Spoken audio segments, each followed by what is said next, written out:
Hoy les traigo En el pensamiento de César Aira, que bueno, yo estoy recién descubriendo a César Aira, como habrán visto leí El Mármol, ahora leí esta y me encontré con otro tipo de escritura. Mientras en El Mármol es totalmente frenético y delirante, acá es más bien tranquilo y realista, por lo menos hasta el final, ¿no? Como notarán, él está en mayúscula, porque El Pensamiento es el nombre de un pueblo pequeñito de la provincia de Buenos Aires, del sur de la provincia de Buenos Aires, cerca de Coronel Pringles.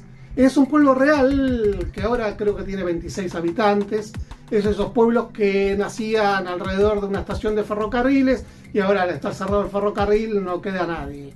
Tampoco había mucha gente en el momento de que está narrándose esta novela, digamos en los años 50, calculo yo que será, que está contando un alter ego de Aira, está como recordando que hasta los 7 años vivió en El Pensamiento, que se había olvidado de eso, que había vivido allí antes de mudarse a Coronel Pringles.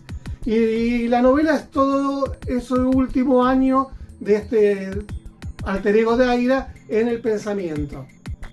Es el hijo de la persona más acaudalada del Pensamiento, es un inmigrante que llegó, puso un almacén, después bueno, empezó a expandir su imperio económico, su poderío allí, comprando campos, todo eso. Se casó con una chica ahí del pueblo, con la que tuvo hijos, uno de ellos es el narrador, tienen la mejor casa ahí del pueblo. Y bueno, primer grado lo hizo en la escuelita rural, compartiendo grado con todos los otros chicos de todas las otras edades, compartiendo la misma maestra. Pero el padre, como se van a mudar a Pringles, y bueno, ahí es la gran ciudad, aunque en realidad Pringles todavía sigue siendo un pueblo con apenas algunas calles que no son de tierra, pero el padre dice, tengo que darle la mejor educación, y entonces se va a Pringles a traerle un preceptor, que es un pibe de 20 años que no es maestro, no es nada, pero bueno, él es el hijo de un cliente del padre del narrador, y que terminó la secundaria, y el padre quiere que consiga un laburo de alguna manera, o lo mete de preceptor para este chico del pueblo. Y entonces se da una relación rara, no muy rara, no empieza nada malo, entre el narrador y este preceptor, en el que van como descubriendo, le va formándole la cabeza, no tanto en lo educativo, porque no le educa nada, sino en lo espiritual, ideológico y todo eso.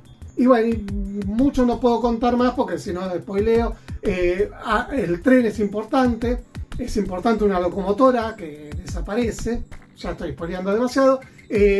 Y bueno, y todo lo que va pasando en el pueblo es una novela así lenta, en la que uno va viendo, o sea, el tema es la fragilidad de la memoria y cómo nos inventamos cosas como recuerdos.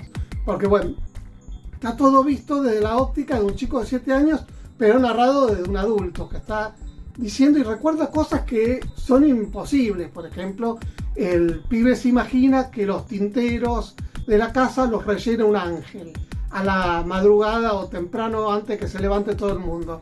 Y quiere siempre agarrar al ángel que llena los tinteros y nunca lo logra, porque siempre se despierta tarde, hasta que una vez se despierta y dice, me pareció verlo por allí perdido. Y bueno, eso, y el final es o surreal, una cosa surrealista, o sea, cuando rompe el realismo que va casi por toda la novela, o es algo que el chico se imaginó, y bueno, eso es el secreto que prometió no revelar. Y yo prometo no revelarlo porque, bueno, si no, ¿para qué van a leer el libro? Es muy buen libro, es un aire diferente al que leí anteriormente, me gustó, y eso, díganme si lo leyeron, qué opinan, si han leído otras cosas de Aira para recomendarme que lea y después yo comente acá en video. Coméntenlo, están los comentarios, para eso están.